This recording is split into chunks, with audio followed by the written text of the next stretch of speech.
கலைஞர் தொலைக்காட்சி நேயர்களுக்கு நலமுடன் வாழ என்ற நிகழ்ச்சியில் இந்த யோகாசன நிகழ்ச்சியை தொகுத்து வழங்குவது குமாரி லக்ஷ்மி ஆண்டியப்பன்.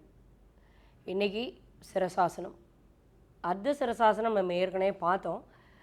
இந்த சிரசாசனம் அப்படிங்கிறது ஆசனங்களில் தலையாய ஆசனம். கழுத்து சம்பந்தப்பட்ட பிரச்சனை இருக்கிறவங்க கண்டிப்பாக அந்த பயிற்சியை பண்ணக்கூடாது. இந்த இன்ஸ்ட்ரக்ஷன் முதலே கொடுக்குறேன் அப்படின்னா, ஏன்னா அதில் வலி இருக்குது அப்படின்னு தெரிஞ்சுட்டே நிறைய பேர் பண்ணி ஒரு சைட் எஃபெக்ட்ஸ் வந்திருக்கு. அதனால் இந்த பயிற்சியை கண்டிப்பாக ஒரு ப்ராப்பர் கைடன்ஸோடு பண்ணாதீங்க. ஏன்னா நிறைய பேருக்கு கழுத்து எலும்பு தேய்மானம்ங்கிறது இப்போ ரொம்ப ஏர்லி ஏஜஸ்லேயே ஸ்டார்ட் ஆயிடுச்சு. ஸோ இந்த சிரசாசனம் பண்ணுறதுக்கு சின்ன குழந்தையிலேருந்தே அதை நம்ம பண்ண வச்சுட்டோம் அப்படின்னா அவங்க பேலன்ஸ் பண்ணி பண்ணுறது ரொம்ப ஈஸி. நான் சொன்ன மாதிரி அந்த தலையை சுற்றி அந்த பிளட் பிரெயின் பேரியர் இருக்குது. ஸோ இது அந்த இரத்த ஓட்டத்தை தேவையான அளவு உள்ளே செலுத்தும் போது நம்ம உடம்புல உள்ள எல்லா செல்களும் தூண்டப்படுது. மெயினாக மூளை. இந்த பார்க்கின்சன்ஸ் இது ரொம்ப மோசமான ஒரு வியாதி, வயசானவங்களுக்கு வரக்கூடியது. இந்த மூளையில் இருக்கக்கூடிய அந்த நியூரான்ஸ் அப்படின்னு சொல்லுவோம் அந்த செல்களை.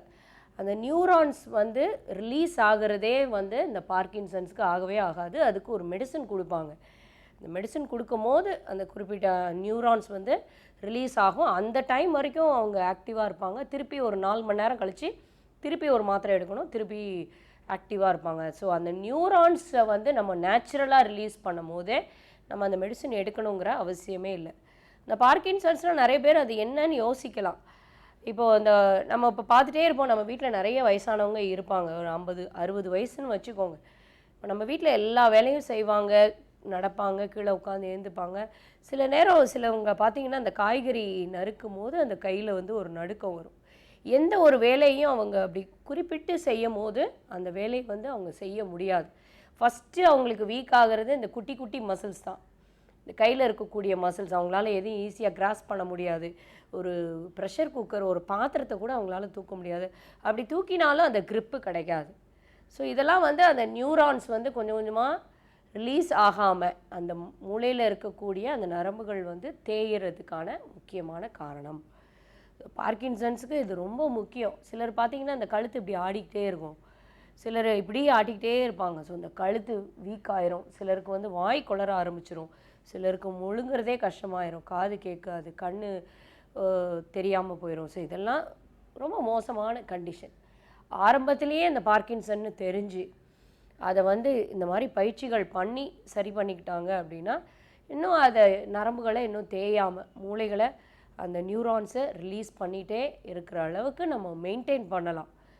அப்புறம் இன்னும் லேட்டர் ஸ்டேஜஸில் நம்ம வேணும்னா மெடிசன் எடுத்துக்கலாமே தவிர ரொம்ப ஏர்லியாக ஸ்டார்ட் பண்ணிட்டீங்க அப்படின்னா ஒரு ஸ்டேஜில் அந்த டோஸ் ஆஃப் மெடிசின்ஸே உங்களுக்கு பத்தாமல் போயிடும். அப்போ நீங்கள் என்ன பண்ண முடியும் அப்படிங்கிறத ஒரு படுக்கைப்படுத்தியாக நம்ம ஆய்தான் ஆகணும். ஸோ இன்றைக்கி சிரசாசனம் இது பார்க்கின்சன்ஸ் நோய் இருக்கிறவங்க அது பண்ணுறது கொஞ்சம் கஷ்டம். முட்டி போட்டு உட்காருப்பா, கையை தொட மேலே வச்சுக்கணும், நல்லா நேரம் நிமிர்ந்து உட்காரு, சத்தமாக 2 மூச்சில் சரி, கையை கோத்து வச்சுக்கோ. இப்போ சின்ன பையன் அப்படின்றதுனால அவர் தனியாக பண்ணுறாரு. இந்த பார்க்கின்சன்ஸ் தூக்குப்பா சிரசாசனம்.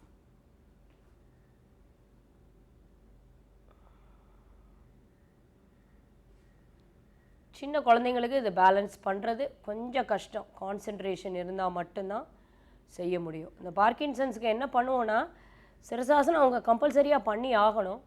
ஸோ அதனால் நாங்கள் அப்படியே கட்டி கொஞ்சம் நேரம் அப்படியே தொங்க விட்டுருவோம், தலைக்கு வெயிட் கொடுக்காம. மெதுவாக இறங்கியிருப்பா, அப்படியே கொஞ்சம் நேரம் இரு, கொஞ்சம் நேரம் காலை மடக்கி வச்சுக்கோ.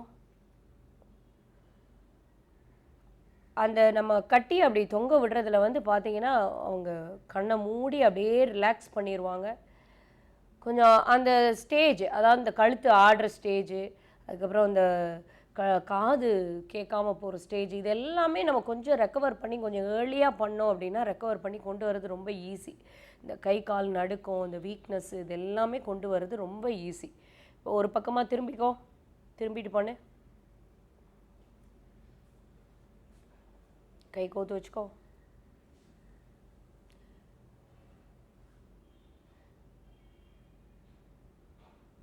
கரெக்டாக பண்ணணும் அப்படின்னு நம்ம சின்ன குழந்தைங்களை இன்சிஸ்ட் பண்ணாமல் அவனை கொஞ்சம் பேலன்ஸ் பண்ணினாலே போதும், அந்த பலன் வந்து முழுமையாக கிடச்சிரும்.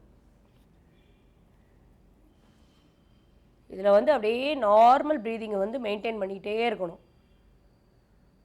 பார்த்தீங்கன்னா பிளட் சர்க்குலேஷன் கால்லேருந்து அப்படியே தலைக்கு மெதுவாக வரும்.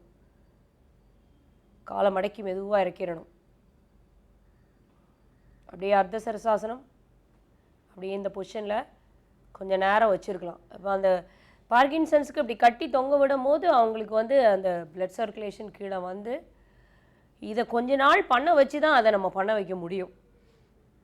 நல்ல அந்த சேஞ்சஸ் வந்து ரொம்ப சீக்கிரமாகவே தெரியும். காலை மடக்கி மெதுவாக இருக்கு, உட்காரு, கால் மேலே வஜ்ராசனம், நேராக நிமிர்ந்து உட்காரு, கழுத்தை மெதுவாக up and down, left and right,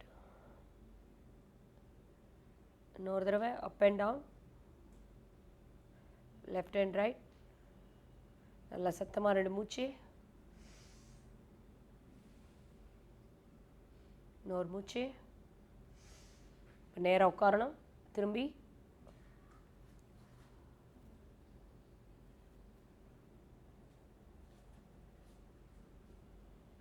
இன்றைக்கி நம்ம பார்த்த பயிற்சி இந்த பார்க்கின்சன்ஸ்க்கு ரொம்ப முக்கியமான பயிற்சி. ஒரு ப்ராப்பர் கைடன்ஸோடு பண்ணுங்கள்.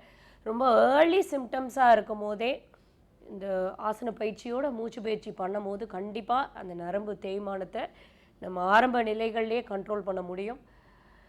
நிறைய பேர் வந்து அதை சரி பண்ணியிருக்காங்களோ இல்லையோ, அதை வந்து இன்றைக்கும் யோகா பண்ணி மெயின்டைன் பண்ணிகிட்டு இருக்கிறாங்க வருஷ கணக்குலேயும். சிலர் ஒரு ஸ்டேஜுக்கு மேலே அவங்களால மெடிசன் எடுக்காமல் இருக்க முடியல அப்படின்னா சின்ன மெடிசன் எடுத்துக்கிட்டு இந்த பயிற்சிகளை பண்ணிகிட்டே இருந்தாங்கன்னா அந்த பெட்ரிடனாக ஆகிறதுலேருந்து அவங்க கொஞ்சம் அவாய்ட் பண்ணிவிட்டு அவங்கவுங்க வேலைகளை பார்த்துட்ருக்கலாம். நாளைக்கு வேறொரு பயிற்சியோடு நான் உங்களை சந்திக்கிறேன். நன்றி. நாடு காண வேண்டிய சமத்துவம். இல்லாதவர்கள் இடத்திலே இருந்து சுரண்டுவதற்கு பதிலாக இருப்பவர்களிடம் இருந்து எடுத்து இல்லாதவர்களுக்கு கொடுக்க வேண்டும். அதுதான் இறைவனுடைய தத்துவம்.